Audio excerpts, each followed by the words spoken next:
De dia. De dia. De dia. Com Letícia Reis.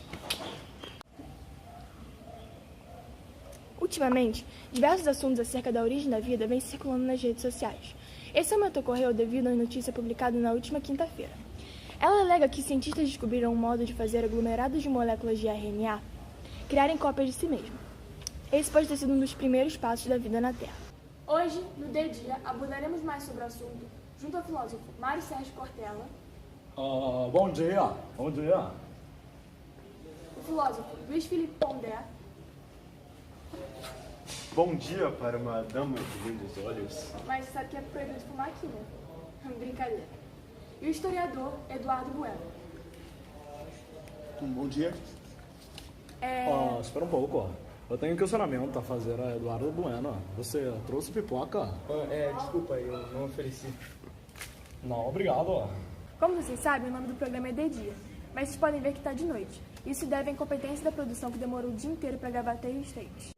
Bom, vamos direto ao ponto. O criacionismo, como teoria religiosa, surge meio ao âmbito onde havia necessidade de saber sobre a origem da vida. Surgiu meio a questionamentos que indivíduos faziam a respeito do surgimento da humanidade. Ele surge junto com a religião, onde é dito que o indivíduo foi criado por um ser sobrenatural, criador e não criado. E ela surge porque, na época, não havia conhecimento suficiente para desenvolver teorias científicas que poderiam esclarecer esses questionamentos. Bom, um ponto importante que vale ser lembrado é que as teorias criacionistas, elas surgiram meio à necessidade de saciar o conhecimento da sociedade da época. Bom, o criacionismo ele é baseado na fé da criação divina, onde é dito que um ser sobrenatural criou o ser humano e todas as outras coisas, tal como é dito na Bíblia Sagrada, mais especificamente no livro Gênesis. Bom, algo que deve ser lembrado é que cada sociedade tem seu tipo de criacionismo, visto que, bom, as histórias são diferentes, porém as premissas elas se assemelham. Bom, agora que foi definido o conceito de criacionismo, me desculpe, podemos aprofundar um pouco mais a perspectiva histórica. E quem pode fazer isso com mais propriedade é o historiador Eduardo Bueno. Bem, obrigado. Primeiramente, já citando a fala de Cortella, o pensamento criacionista é um pensamento muito antigo, que surgiu junto com as religiões e que durante muito tempo foi muito importante. Esse pensamento, ele deu grande proeminência na Europa medieval, apesar de ele ter existido em praticamente todas as regiões do mundo. Essa proeminência na Europa medieval se deve basicamente ao fato de que a Igreja Católica era um dos órgãos mais poderosos, se não o mais, naquele período. Ou seja, eles controlavam todo o pensamento e toda a cultura. Ou seja, pense mais ou menos dessa maneira. Você é um cientista esperto, você tem uma ideia sobre criação, sobre como os animais surgiram. Aí vem, bate na sua porta um estranho. Você é estranho, acha isso meio esquisito, mas vem maluco de todos os lados, com uma pólvora vermelha, um chapéu redondo. Você pergunta, quem é você? Ele diz, eu sou da Inquisição, recebemos denúncias. O que você está fazendo? Eu estou fazendo pesquisa sobre os animais, sobre como eles surgiram. Herege! Como ousa? Todos sabem que tudo surgiu em nome de Deus, como você ousa questionar? Por favor, eu estou apenas fazendo pesquisa, eu apenas quero conferir isso. Herege, você está questionando Deus, você está questionando a igreja, você vai queimar na fogueira. Não, por favor, não, por favor. A Inquisição da Igreja Católica, ela queimava as pessoas pelo simples fato de elas pensarem diferente da igreja. Ou seja, durante muito tempo, as pesquisas científicas elas foram muito atrasadas por causa disso. Então, com o passar do tempo, a igreja ela começou a se enfraquecer. Isso permitiu o surgimento de 2 movimentos baseados na razão e não na fé. Esses movimentos foram o Iluminismo e a Revolução Científica. O Iluminismo ele ia basicamente do ponto de vista político e filosófico e usava a razão para poder raciocinar sobre esses temas. Enquanto a Revolução Científica eles começaram a utilizar a razão para fazer as pesquisas. As coisas, elas não podiam ser só faladas, elas tinham que ser provadas. Tinha que se usar um método científico para fazer isso. Ou seja, por meio disso, começou a ter uma separação da razão e da fé. Os dois foram finalmente separados e começaram a haver diversos avanços. Só que qual o problema? O que começou a ocorrer? Atualmente, existem pessoas que querem juntar de novo esses dois. Querem dar criacionismo, que é uma teoria religiosa nas escolas. Pensamento de maluco. Como eles querem fazer isso? Ou seja, mas, mudando de assunto, só para finalizar. Esse pensamento dos animais, que a gente estava falando mais cedo, ia demorar mais muito tempo para ele poder ser finalmente descoberto como eles surgiram. E isso ocorreu com Darwin. Darwin, por meio dessas pesquisas, ele descobriu a teoria evolucionista. Não me recordo bem o nome, acho que é esse. Mas quem pode falar mais bem disso é meu bom amigo. Eu gostaria de comentar a respeito da fala do Eduardo Bueno, mas eu não consigo, porque eu não sou capaz, eu não tenho capacidade para falar, tem gente comendo ao meu lado, eu não...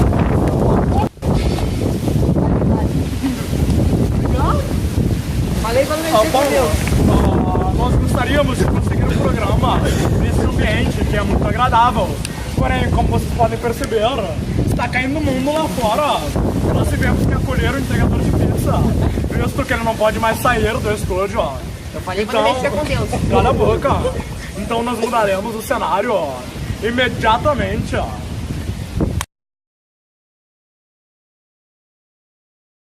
Bom, devido às complicações a respeito do temporal que está acontecendo no estúdio, nós tivemos que mudar repentinamente a nossa ambientação.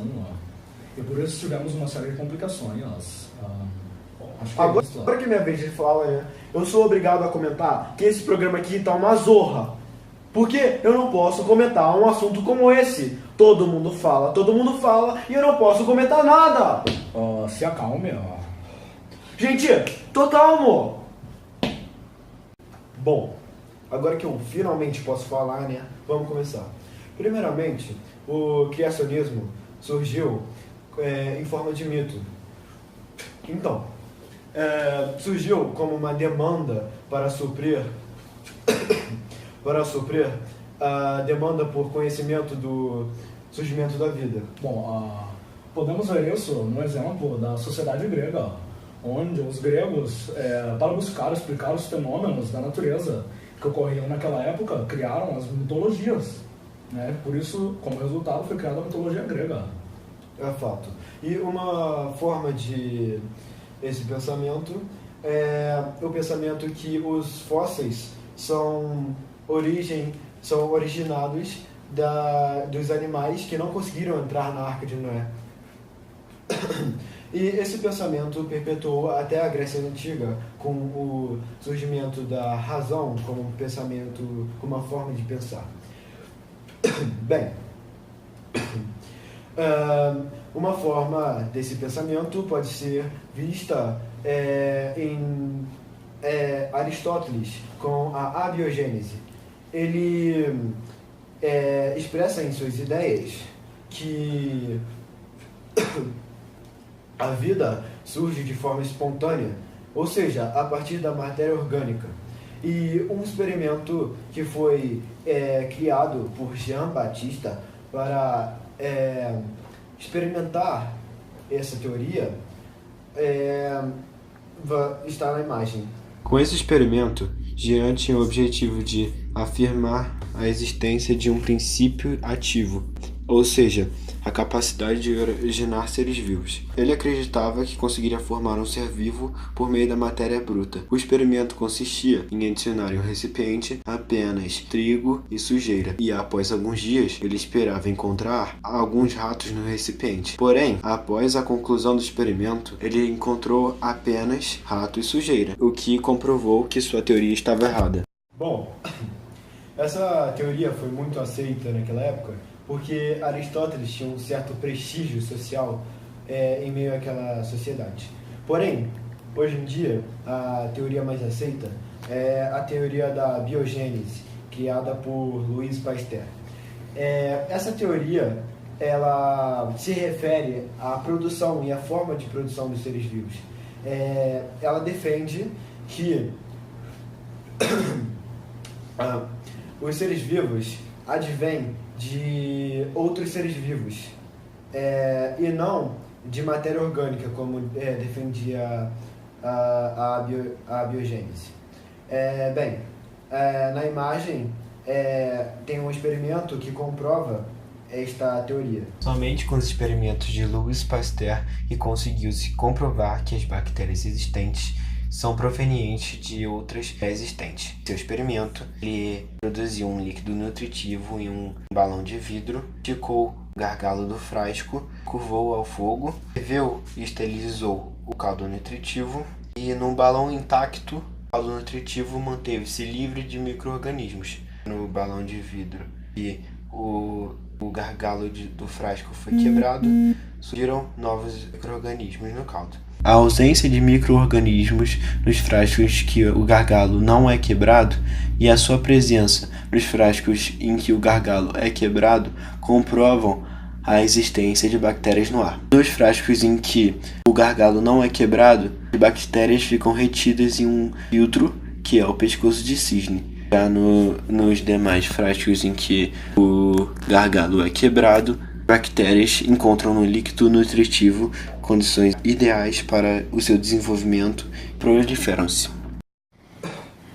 Bom, a teoria evolucionista foi uma das bases para a criação da teoria de Charles Darwin, de a evolução das espécies e de seleção natural. A evolução das espécies diz que as espécies, através de mutações, geram novas espécies que estão mais adaptadas ao ambiente. Bem, a seleção natural, por sua vez, afirma que as espécies que estão mais adaptadas ao ambiente se proliferam e se reproduzem, enquanto as que estão menos adaptadas não evoluem e acabam morrendo e somem. Bem, um dos exemplos dessa teoria de seleção natural é a teoria em que os bicos dos pássaros em ilhas, de acordo com o seu hábito alimentar, é diferente. Bem, outro fato que também é muito importante de ser destacado é que os criacionistas não são contra a teoria evolucionista, porque eles defendem que Deus é criador do corpo perfeito. Sendo assim, o corpo perfeito gera o evolucionismo. Bom, para complementar a fala do nosso amigo Wesley Pondé, gostaria de adicionar algumas informações a respeito dos planos das duas teorias que tratam do surgimento dos seres humanos. O primeiro ponto é que os seres humanos foram feitos à imagem e semelhança de Deus e, portanto, não descenderiam de primatas. O segundo, ele diz que a perfeição dos seres humanos comprova a existência de um ser criador. E o terceiro e último ponto, ele trata do fato de que não há como comprovar em laboratório, não há como comprovar com experimentos a teoria da evolução criada por Darwin, portanto, ela não seria comprovada pelo método científico. As teorias darwinistas citadas pelo Pondé, elas foram no futuro utilizadas para poder justificar o racismo e o imperialismo. Um exemplo, basicamente, nessas teorias, eles diziam que o homem europeu seria uma raça superior enquanto as outras raças, que seriam os asiáticos, os africanos, seriam raças inferiores. Antes mesmo do nazismo, essas teorias elas já eram usadas pelas potências para poder justificar a conquista da África e da Ásia pelas potências europeias. E essas teorias elas não se limitavam só a esses povos. Na época da Grande Fome da Irlanda, os irlandeses que iam para as Américas, eles faziam diversos testes com eles para poder provar que eles eram uma raça inferior aos anglo-saxões. porque os americanos, muitos deles eram descendentes de anglo-saxões, então eles meio que se consideravam. Voltando ao assunto, essas teorias, basicamente científicas, falando sobre a evolução dos animais, elas começaram a ser utilizadas para justificar racismo, para justificar colonização, imperialismo. Haviam diversos supostos cientistas, cirurgiões que estudavam a anatomia dos africanos, dos asiáticos, só para poder justificar essas teorias de que algumas raças seriam superiores e outras seriam inferiores. E como eu disse anteriormente, as próprias teorias nazistas, elas tinham uma base forte nisso, de que algumas raças seriam superiores e outras seriam inferiores. O próprio Hitler tinha mais ou menos um ranking de quais raças seriam mais puras e quais seriam mais impuras que deveriam ser exterminadas. É muito triste ver como a ciência foi utilizada para poder justificar práticas como o imperialismo, o nazismo, o racismo, mas essa é a realidade. Bom, por hoje é só. Espero que vocês tenham gostado. Foi uma honra tê-los aqui. E só mais uma coisa. Nós convidamos o historiador Roberto Furtado para participar. Porém, ele negou e tuitou, abre aspas. Me chamaram para fazer um programa idiota com pessoas idiotas. E acharam que eu iria. KKKK. Fecha aspas. Bom, o prazer foi todo meu participar de um programa com dois estudiosos a respeito do criacionismo. Na verdade, eu que tenho que agradecer em estar em meio a esses dois gênios para filosofar. Muito obrigado por essa oportunidade de estar aqui com os meus dois camaradas e bom dia. Posso comentar de um assunto como esse? Tendo um dilúvio. Gostaria de falar sobre o criacionismo, porém Deus não deixa. Eu não sou capaz, eu não posso ver isso que está caindo o mundo lá fora. Filho da mãe! Eu não posso. Bom, vocês podem ver a obra do ser sobrenatural. Agora que tu começou a gravar, parou de inventar tão. Bom, meu Deus, Que idiota! Deus segura! Não, por favor, não. Você vai pra fogueira! Irmão, eles queimavam as pessoas vivas. Isso é completamente louco. Só que aí, graças a Deus, a igreja começou a enfraquecer. Graças a Deus. Pois é,